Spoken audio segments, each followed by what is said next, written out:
Hey, everybody. Welcome to the Daily Objective. Today is Philosophy Friday, which means we're going to be talking about the real deep stuff.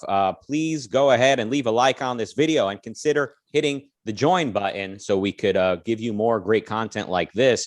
We have a few questions left over from our previous AMA, but go ahead and super chat your questions ASAP so we know how many we have to get to, because God knows any little subject can send us down a rabbit hole from which we may never return.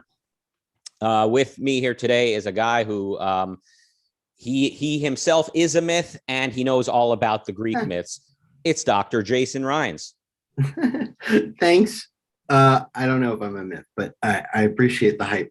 I wanted to, if it's okay, I wanted to revisit an answer that I gave to one of the questions last week, because I re-listened to what I said and I was a little dissatisfied with the way I put things, if that's okay.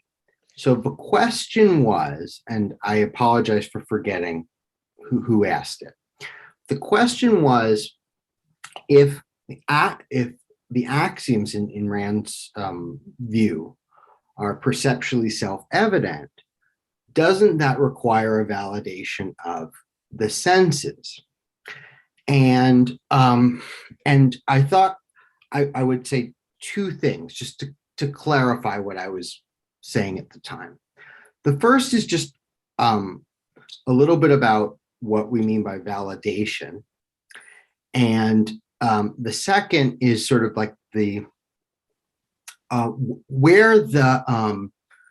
where Rand's view about the validation of sense perception stands sort of in the hierarchy of her system relative to the axioms. So first, in terms of validation, Tully, Rucka, you had asked what wasn't it concept stealing to talk about proving the senses or validating the senses? And I said, well, if you mean proving, that would be sort of concept stealing. But if you mean validating it all, where we're saying we're giving an account of how we know something, then no, we can give an account of how we know the senses and the way the senses work. Or we can give an account of how we know the axioms, but that kind of account of how we know, say, the axioms, does not appeal to something we know better than the axioms to prove them. It just is a kind of way of making explicit that we know them and how, putting a name to it, because we don't know anything better than the fundamental axioms. And this isn't just a point in Rand's system, this is a point in Aristotle's system as well, that he makes explicit in Metaphysics Book Gamma and in Book 1 of the Posterior Analytics. Okay, so the question, so now, if you say, don't you need to prove it to sort of use it? And the first thing is, not just talking about axioms here, just in general, no, not necessarily. So there are some things that, unless you can prove it, you don't want to sort of use it all. There are other things where we know something long before we know how we know it. In fact, that's actually fairly typical. It's the first thing is you know something. The second thing is you figure out that process, or you extrospect and then you introspect. And in particular, with regard to the senses, they work. If they didn't work, we couldn't figure out anything, including how our brains work, how our sense organs work, the whole process by which they operate. We also couldn't know the processes under which we hallucinate, or under which we could lose our senses. So first, first they work and we know things, and then we can learn eventually how they work. Now, in the case of sort of the axioms relative to the validation of the senses, the validation of sense perception, such as it is, say, in the beginning of chapter 2 of OPAR. I gestured at this. I want to state it a little more clearly. It's really just a sort of special case, or almost a corollary of the axioms, or a corollary of the primacy of existence. Because if you'll look, you'll see that, at least the account of Rand's view that Leonard Peikoff gives there is that basically it's something along the lines of, look, remember, the primacy of existence is the consciousness doesn't create the world, it perceives the world. And it has no power to sort of create a sort of object. And similarly, the senses causally react to their sensory objects according to their nature. They don't have a sort of power to deviate from that. They have no will of their own, right? So all of this is really just a sort of application of that same sort of argument that you get from understanding the primacy of existence, where you sort of integrate identity and causation along with consciousness. And you talk about what is the nature of consciousness itself. So if you didn't have the sort of axioms, you wouldn't be able to make that kind of account of how we know that the senses are valid. And again, the senses are valid, and we can rely on them even before we have a kind of explicit philosophical account of why that's so, even before we resolve all the puzzles that arrive, because there are reasonable philosophical puzzles that arrive about sensory judgment, about cases of illusion. All these things are, need to be sort of sorted out before, and they're not obvious how to resolve them. They're tricky on the face of it. So that's all I sort of wanted to say about how the validation of, first of all, but in general, you can know something before you know how you know it.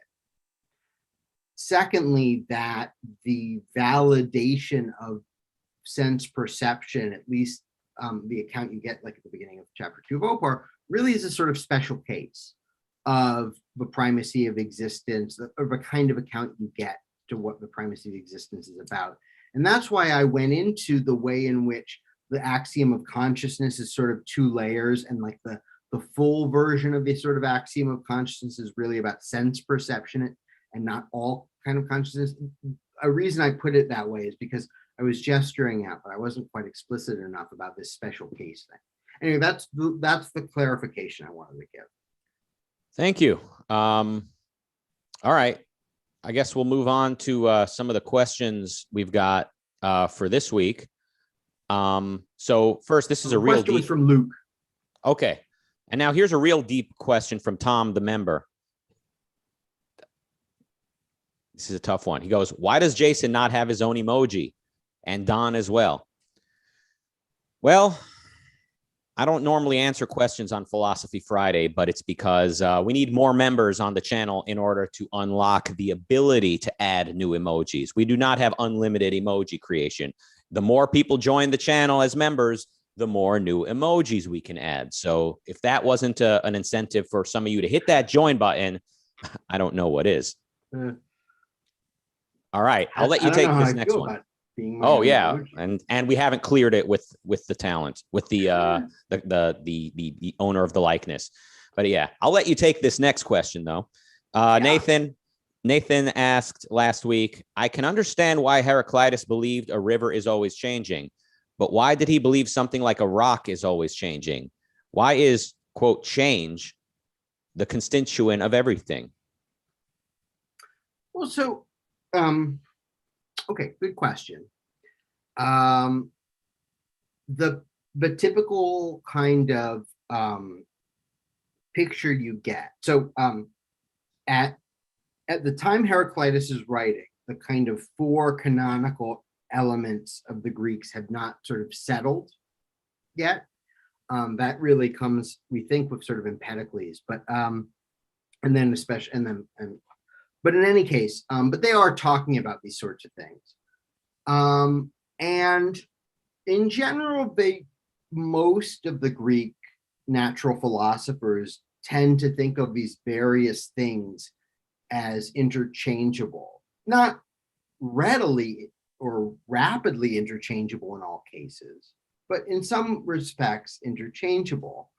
And I'll tell you what the kind of motivation is in a second. But curiously enough, Plato, for not very good reasons, actually suggests that Earth is the only of the four sort of traditional elements that doesn't intertransform into the others. So fire, air, and water change form readily into one another, but Earth does not. And it's because of the kind of underlying geometry that he kind of assigns to them. But just a kind of funny odd note. But in any case, why think that rock, say, kind of does this other thing? Well, first off, I mean, where do rocks come from, right?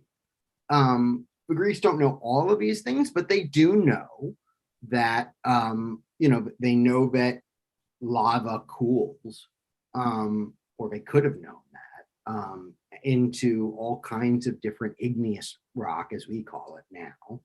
They know that, or they could observe that over time, if it's water becoming rock, you might think like, well, how does that work? Well, sedimentation, basically, which is in the process by which we get sedimentary rock. And they certainly observed the, water becoming ice, something like that. And they might have reasonably asked, why couldn't something like just become more dense than that?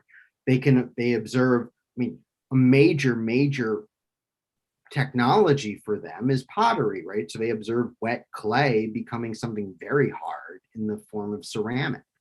So I just think there would be lots of things in their immediate world that would suggest that things like rocks can do that. I mean, they would smelt down metal, so it's not beyond belief to think that rock can then turn back into something else.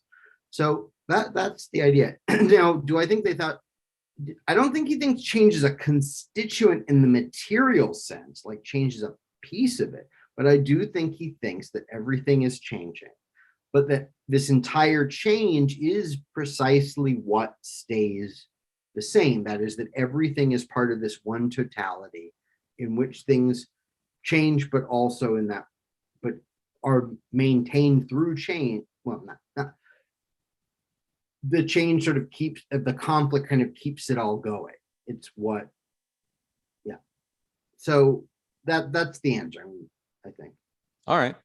And Nathan also asked, can you speak to the ship of Theseus puzzle? Theseus, yeah. Theseus. Sure. So for those who may not be familiar, the ship of Theseus, Theseus is this legendary Greek hero. He's the kind of hometown hero of the Athenians when they want a hero to compete with Heracles, who's a sort of mainland Greece Doric hero. They look to Theseus, and the Athenians have this thing that supposedly is the remnants of the ship that Theseus took to Crete, to Minos, to save the hostages. Athens was forced to send hostages, 7 boys and 7 girls every year. They would be sacrificed there, and Theseus resolved this. Okay, so so the Athenians, claim that they have this ship, that belongs to Theseus, and the idea is, well, but that was in mythical times. How is it still there? How is it not rotted? Well, anytime a kind of piece of it started to rot away, they would replace a piece of it with new wood, right? So over time, all the original pieces of the ship are gone, but the shape of it is sort of still there. And so the kind of question arose as to what the identity of something is over time through change. Namely, how is this still the same ship of Theseus if all of the if everything that was there now, or if everything that Theseus sailed on is gone. And everything that is there now is new and wasn't around when Theseus was around. How is this still the ship of Theseus? So what is the thing's identity through time? And indeed, what is the thing's identity through change over time when it reaches a level of replacement? And the modern version of this that you'll sometimes hear is that within 7 years, all the atoms of your body will be replaced. Now, I don't know if that's true or not. It doesn't really matter if that's literally true or not. It's just the kind of modern version of the ship of Theseus question, or at least of the underlying kind of observation that raises the question. So I regard this as something that essentially Aristotle resolved. And I think Aristotle resolved it by distinguishing between the different senses of substance, or the different senses of entity, and being in terms of form, matter, and the combination of the two. So if we want to talk about matter, the underlying material, then over time, all of that changes. And so in a sense, it is a different ship. In a sense, your body is a different body than it was 7 years ago. That's just true. But all of that matter is part of an ongoing arrangement. And in the case of a ship or a non-living artifact, it's a certain kind of functional arrangement of these things in certain ways, such that it has a certain shape and it can do certain things with it, like sail. In the case of a living organism, it's all of that plus ongoing dynamic processes that self-maintain it. So the ship doesn't repair itself, but your body does repair itself in order to stay a living body. So in any case, with the form is preserved over time, even with replacing matter, and in that sense, it is preserved. And the kind of combination of form and matter, though the matter is gradually replaced, if it's gradual enough, it's still the same combination, albeit with some of the material replaced.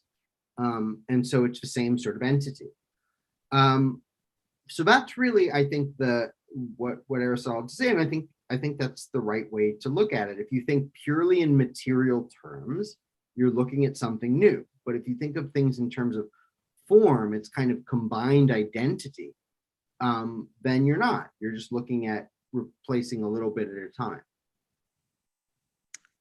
All right.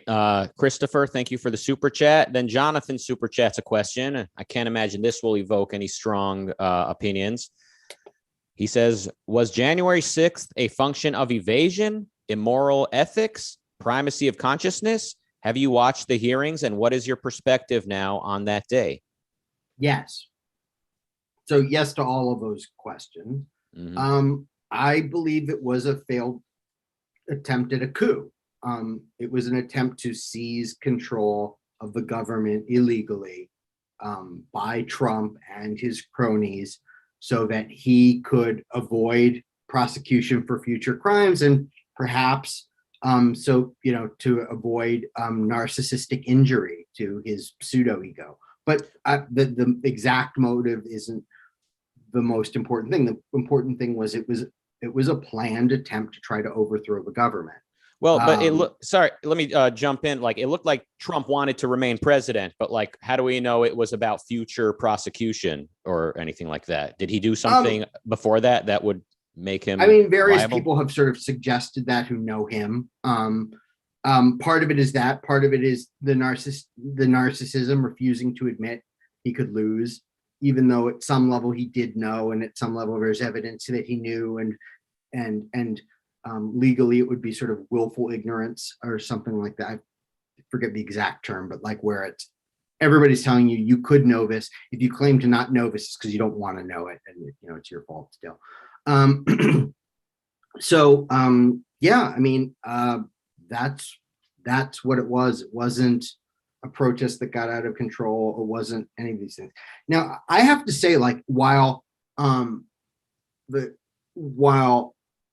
the Cassidy Hutchinson stuff was pretty remarkable. I have not been particularly surprised, or as surprised as I think some other people, by these hearings. What I mean to say is, I think what we already publicly knew about everything that led up to that day, and what we publicly knew about Donald Trump and about the people in his orbit, already suggested that they were abominable people who would lie about anything, do anything to stay in power. I think there was nothing. I had no doubt that Trump would use violence to maintain power. I had no doubt he wouldn't care if people, including police, were killed, including members of Congress. I like, none of that is even slightly surprising to me. And in a way, I'm a little surprised at how surprising other people find it. Like, what, did you not see what this guy was about? Was this not obvious? So anyway, I mean, I think I had said basically I said in 2016, I think before the election, I was like, if Trump wins, like, this is the last full American election. Now, I'm fortunate that 2020, I was wrong in the sense that 2020 was still operated with remarkable adherence to sort of our election laws, but already Republicans are moving to basically make the election of the president and elections of various representatives an undemocratic process. And Trump was fully ready to lie about the election and to use power and force to stay in power. So I wasn't wrong on the whole. I'm glad his coup failed, but it was an attempted coup. And let me just say one more thing, which is that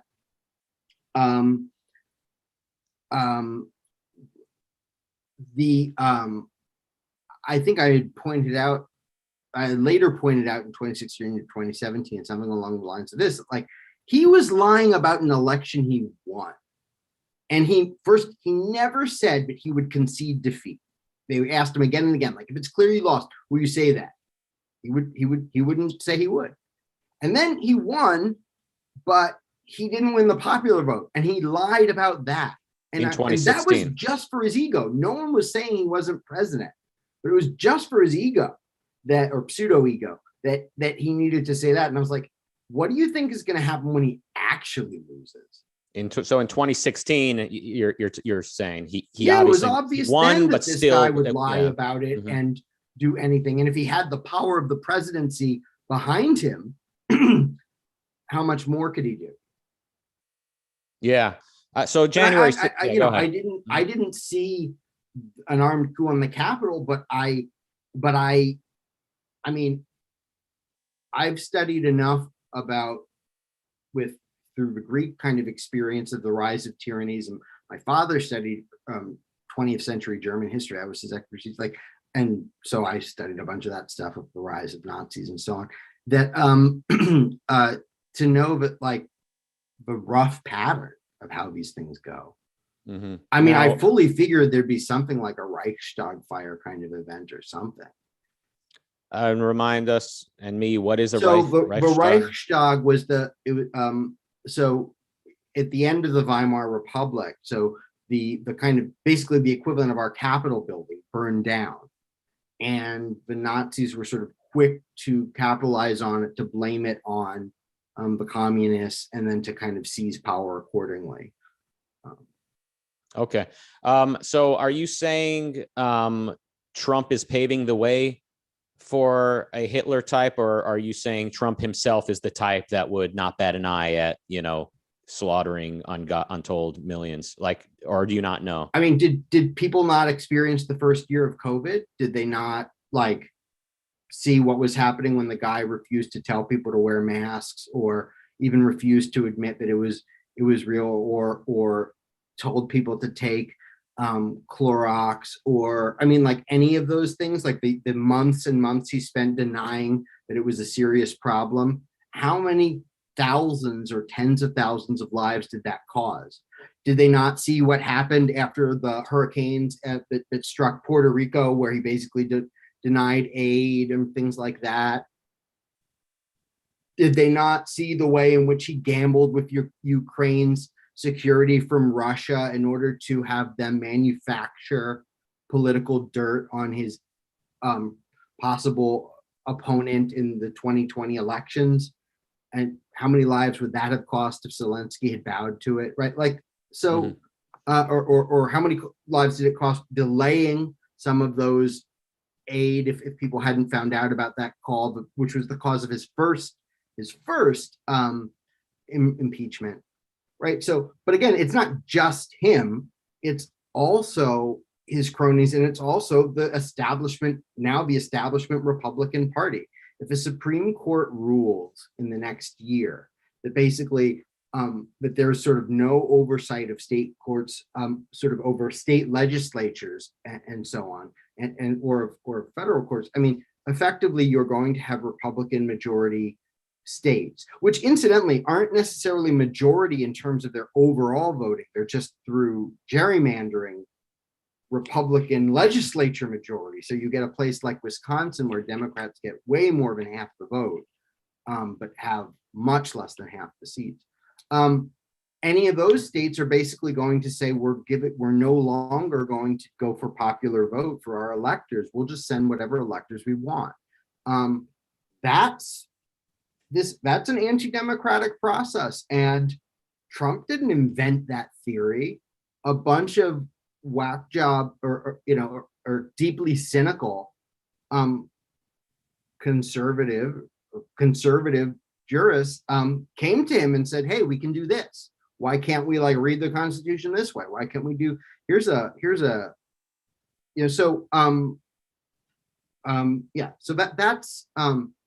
that's not just Trump, that's an entire party. To some extent, the Republican Party was Trumpified, and it was made worse by this man. But to some extent, the Republican Party had to be deeply, deeply horrible to get to the point where they could embrace him in the first place. Yes, and the examples you and if he's gone, if he goes to jail or something, Ron DeSantis is a more competent fascist.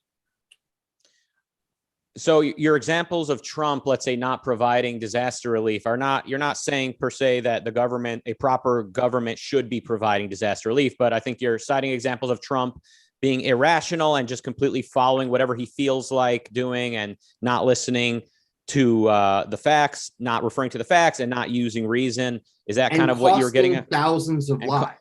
Okay. In the process. Yes. Now, do you think Ron DeSantis is such a narcissist? Like, do you think DeSantis is what Trump is, or because from what I know about him and most Republicans, they just want to win, but not like Trump wants to win. I doubt he's as personally psychologically deranged as Donald Trump, because it's sort of hard to imagine. Donald Trump is almost like a thought experiment. Like, what if you built the human psyche only out of flaws and vices? But Ron DeSantis is a ruthless authoritarian. He exploits constantly culture wars to the sorrow of the people of California. Heedless of Florida. The damage he does to them, both personally, heedless of the damage he does to the education system, heedless of the damage he does to the economy of Florida by getting in a war with Disney, and so on. And I think he would just continue that at a larger level, and it'll just be more message discipline than Trump. It'll be fewer unforced errors and own goals. It'll be in some respect worse, because while there might be slightly less malice and insanity than Trump, there will be far less incompetence to kind of check its progress. So on January 6th, jumping back to that, Trump posted a video on his Instagram telling the rioters or the insurrectionists, saying, we love you, please stop, respect the police, come back, go home. So what do you make of that? Well, I mean, they were showing the kind of the cuts and so on that went into making that video. He went totally off script. They were supposed to call for them to stop these various things. He didn't. Even in that moment, he refused to say that he lost the election, or that he wasn't, or that they were bad. And by the way, this is not the first time. Remember Charlottesville, right? Very good people on both sides. He knows that violent right-wing extremists are part of his base, and he wants to keep connections to them alive so that potentially they can intimidate his enemies or commit crimes for him. And he'll say, and he has said things like, "I'll pardon you," like after the fact, which is totally corrupt intent. But yeah, I mean, I think he was keeping the big lie alive. He was embracing the people who had attacked the Capitol. We now know that he was desperate to kind of go and join them at the Capitol, to be at the head of the mob, to stand sort of triumphant over a dead Mike Pence in Congress potentially. So, I mean, that's what I think about it. I think it's ghastly.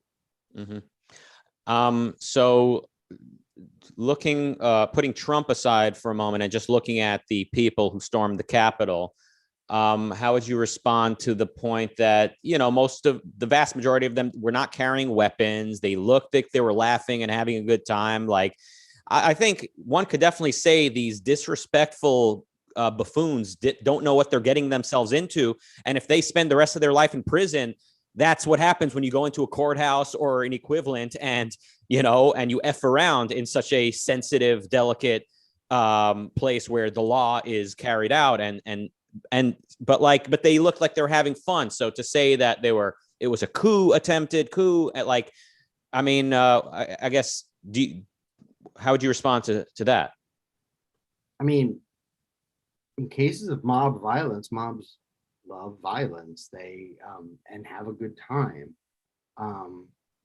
There was an excellent piece by Adam Serwer a couple of years ago. I think it was something like "Cruelty is the Point," where he pointed out like all these pictures of people, of group pictures they proudly take after lynchings, with like the dead man hanging in the background and so on like that. Like, this is, I think that there are some of these boobs who don't know what they're sort of getting into, but there are plenty who do. Oath keepers or promise makers, or the three, these very, or the Proud Boys, they knew what they were getting into. We know that there was correspondence between Roger Stone or Steve Bannon and them. Or Mike Flynn. We'll find out more about that, I think, in time. But they had weapons. There was a plan to plant a bomb, perhaps, to make a distraction, to distract responding forces, police, and they had improvised weapons as well. And Trump knew that they had weapons. He knew that there were firearms and so on. So I think there were people who went there who were prepared to do violence, and who wanted to do violence and wanted to kill. And I think if they had gotten to Pence, they would have killed Pence. They would have killed him, and it would have been brutal. You really think they would have killed him? Yes, absolutely. Oh, absolutely. I mean, they brutally attacked police officers. Mm-hmm. Yeah, you know, people that are entirely motivated by a negative cause, like, you know, beat the left, right? Beat the Democrat Party, which they see as, you know, the worst form of leftist tyranny imaginable. To them, it's like, no matter what happens no matter what the reactionaries do, no matter what the Republican Party becomes, don't worry about it, because we got to beat the left. And it just doesn't occur to them that we could end up with two horrible parties, and that the reactionary one could even end up being even worse than the leftist Democrat Party. It's like, at what point do people start to see it? The thing about tribalism is we're good because we're us, and they're bad because they're them. And I mean, that's about it. But yeah, I mean, so look, part of the appeal of Trump to a lot of the Republican base is that he basically gave them an excuse to be as vile as they wanted to be. There are plenty of things that are bad about the left, but some of what they complain about the left is that the left makes us feel bad about certain things. Now, some of those things that the left makes them feel bad about are not bad things and they shouldn't feel bad, but some of the things are bad.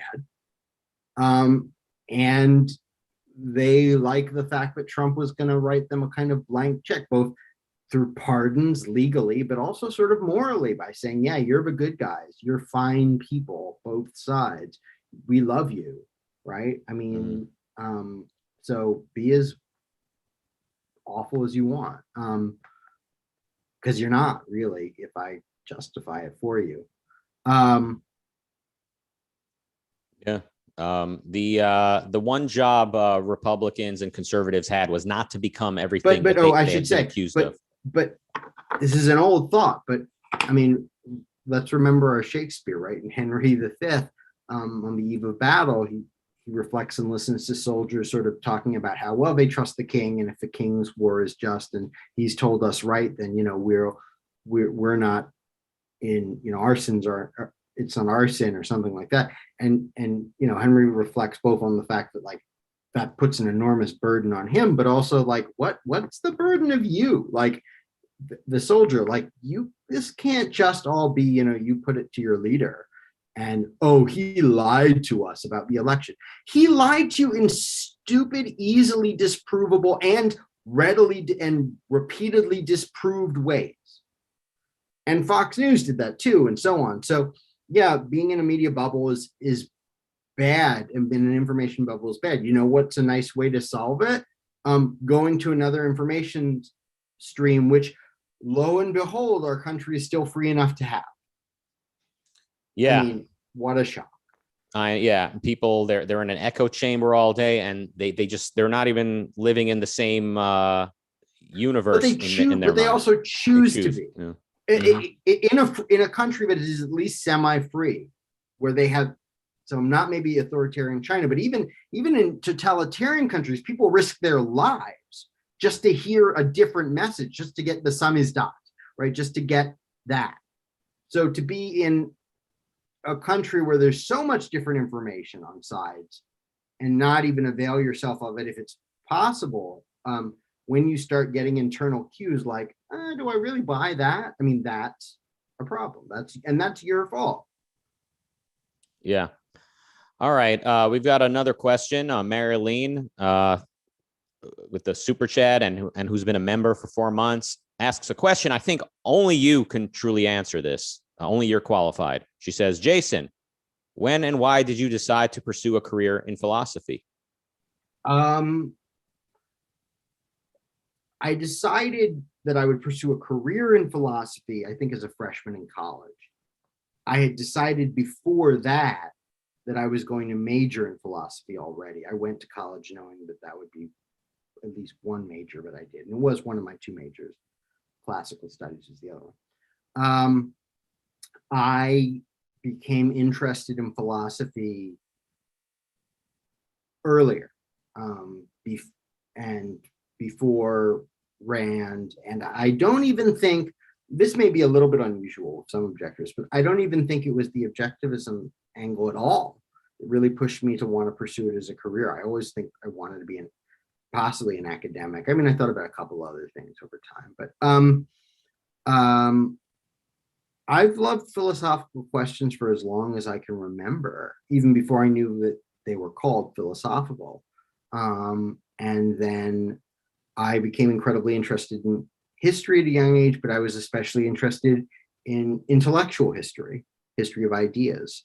So I don't really think of, I mean, it sort of fell into my lap in the sense that like, it's just always naturally pulled me to it. I've always known that this is what really interested me. I mean, I've always known that other things interest me, but like philosophy is the love that I always return to. So other things will hold my attention for a while, but not, luckily philosophy and I have an open marriage, so I can kind of pursue these other things while staying true to her. What do you think of open marriages? This is my question. Do you think there's a possibility of it being a good functioning marriage, or is it kind of like defeating the purpose, or do you not know? I don't know. I mean, it's never appealed to me. I think if two people can really, like, if they want to have a certain kind of relationship and they can agree to it and they can be really honest with each other about it, like, I don't sort of see in principle why that wouldn't work. And I guess it would just be different people's psychologies, different people's preferences about if they want that and would that work for them. And I think, like, if I have a trouble believing it, it's because that really doesn't appeal to me. But I mean, like, I don't have trouble believing people are gay, even though I'm not, right? So if people tell me that, I mean, now there are some things that I'm much more skeptical about. So, like, I'm much more skeptical about, say, group marriages than open marriages. And the reason I'm more skeptical about that is because I don't see how more than one person can be your closest person. That just, like, one is the greatest. And so, but leaving that aside, right? Like, I don't know. I mean, like, look, people are, first, at the political level, people should be free to have their marriage the way they want to have it. And, you know, in the bedroom and stuff. And then sort of at the moral level, like, just be honest with each other. And if you're both being honest with each other and you agree to it, you know, see if it works. And if people tell me, like, they've had a happy marriage on this basis for like 20 years, like, I have to take them at their word that they're happy. I mean, like, if I don't trust their answer, then I won't trust them. But if I do believe them, then I guess I would buy it. I don't, yeah. All right. It's not my thing, but it might be somebody else's, and maybe it works. I don't know. Yeah. And you mentioned it should be obviously permitted by law or not forbidden. And just to bring this back to the Republican bashing for a moment, when they're not having, when the people involved in politics on the Republican side are not having orgies behind their, party, behind their closed doors, they're unironically talking about passing laws against divorce, unironically looking to the day when they could actually regulate people's sexual choices. And this is not an exaggeration. You go meet these people, talk to them yourself. They're already looking to overturn the recognition of gay marriage and to not protect the right to contraception. This is not about protecting the sanctity of life of a 1-minute-old zygote, folks. This is definitely about regulating your sex life. So at least they're not the left, right? At least they're not tyrants of the left. Jesus Christ, I'm getting worked up. Back to the super chat. Thank you, Allie, for the super chat. And she's also been a member for 4 months. And she says, hey, this is my 3-month milestone. Well, not to nitpick, but I think it's 4 months. And she says, Jason, you wearing your shirt because of San Diego Comic-Con going on all weekend? Haha. I had forgotten it was Comic-Con. I'm a bad otaku. I'd forgotten. No, I just I love Batman, so that's cool. All. Is that the 1960s logo from the Adam West show? I believe so. Yes. I don't know if this particular logo predated the Adam West version, like in the comics, but it certainly was more or less that style. And yeah. Now, I mean, like, that's not my favorite Batman, but that show was a lot of fun. Do you have a favorite Batman? Yeah, I think Frank Miller's Batman Year One and is great. I like The Dark Knight Returns a lot. I think I prefer Batman Year One, and I really love the Bruce Timm Batman the Animated Series from the early 90s. That was tremendous. Yeah. And in general, Batman in the animated DC universe, so in Justice League and Justice League Unlimited and then Young Justice, but those are some of my favorite Batman. And I really liked Batman Begins. And I liked The Dark Knight Rises. I have issues with The Dark Knight. But I mean, I also think it's phenomenal in certain ways. Like Heath Ledger's Joker is amazing, but I think Batman is crappy in that particular one. But yeah. But of the films, Batman Begins is my favorite. Fair enough. I'm not much of a nerd, in that respect about superheroes. I don't know much, but I know that trilogy. So I've never heard anyone say I like Dark Knight Rises more than Dark Knight. But I think you're just commenting on Batman himself, not on the overall movies, right? Yeah. So another day we can talk about what my issues are with The Dark Knight. I mean, it sounds like full episode. But yeah. And the new Batman, I thought it was pretty good. It was okay. It was better than I thought it was going to be. I didn't love Robert Pattinson's Batman, but I liked the fact that the movie really did have him be a detective first and foremost and kind of do that. And I think the Riddler is the kind of perfect villain for that, since he's always leaving riddles and clues and so on. So that was nice that they kind of restored him as the world's greatest detective. And Allie, the member, says, I will throw money all day at y'all if you do a TDO on Batman. Well, you've talked us into it, I would say. Sounds like a good topic of either Batman or superheroes, but maybe why not give Batman an entire episode? What do you think of that? Many, many, many years ago, before there was an ARU or anything like that, it was then called OAC, and there was an OAC writing course. And 2021 was this, or 2022? I'm joking, because they're just recently changed the name. It's like back in my day. It was the 20. At least we weren't in the 20th century. We were in the 21st century, but it was early on.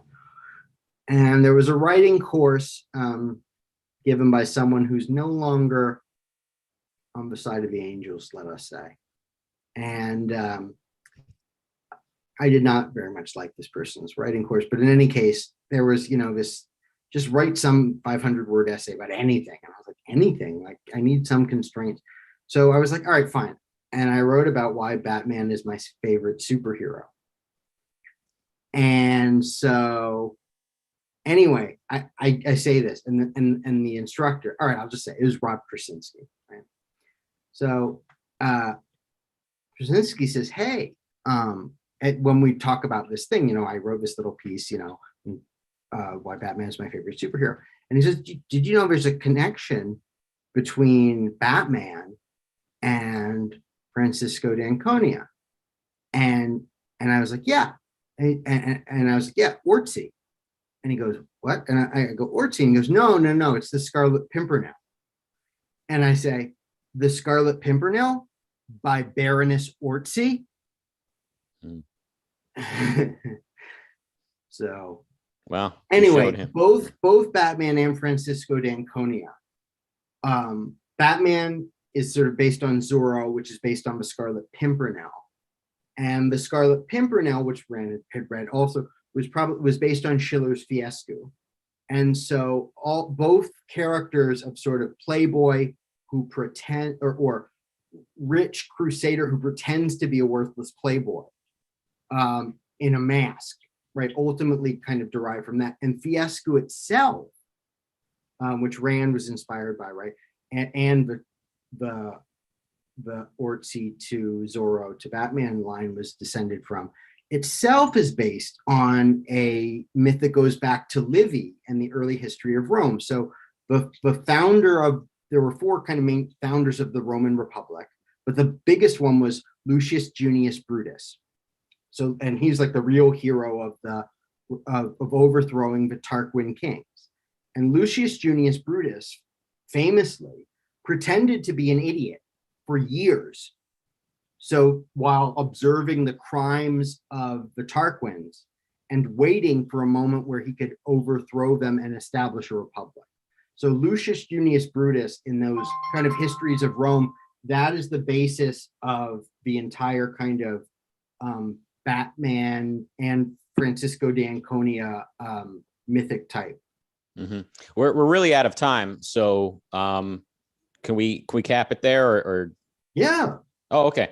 And real quick, Adam Smith with the last minute super chat asked, did Ayn Rand or another prominent objectivist ever comment on psychedelics? If so, do you two agree with them? Let's really try to make this brief. I don't know. All right. Maybe, probably, so, probably in the context of the kind of new left trying to escape reality in various ways. I mean, I think that if people,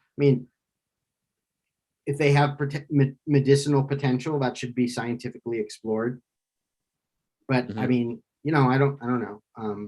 Yeah, I know Rand only commented negatively about like LSD. She was not a fan of drug use. It's conceivable that a serious objectivist could have a place for psychedelics in their life, maybe let's say on like their birthday or like on New Year's Eve on an island somewhere. But be aware, you are out of commission for 6 hours or whatever. Like, you are not going to be able to handle an emergency. You are going to question the very validity of your senses. You'll be so out of touch for a while there. So be aware. It's not a way of life. I once tried a psychedelic drug, which was legal. It might still be legal even. And I found it was not the kind of thing, definitely, that I would do every day or every month or every year even. But I found it was an interesting experience. And I found that I actually derived philosophical takeaways from it, because that's what I was interested in. And so from my perspective of like, I'm interested how things in consciousness work, how certain things fall apart when certain other things aren't there doing their job. Like, it was a very enlightening experience in that, just in that very specific regard. I didn't see God. I didn't see like a deeper truth than reality or anything like that, but it was interesting. I can see that. It sharpens your mind, helps you focus on something. My decision to finally quit drugs and alcohol completely took place while I was high on LSD. So it certainly has its particular benefits in a certain context, but I would not recommend it as a daily thing. We really are out of time. Should we just end it there and continue another day? All I meant to say was, like, it wasn't sharpened my mind in any way. Like, it definitely didn't, but it just was like, oh, it's interesting to see what happens when this part of your consciousness is altered, and what does that tell us about how things work when it is working properly and you're not on drugs. So anyway, I think they are. I think that certain kinds of drugs in real moderation, like real moderation, might be fine. I don't have there's no commandment against them.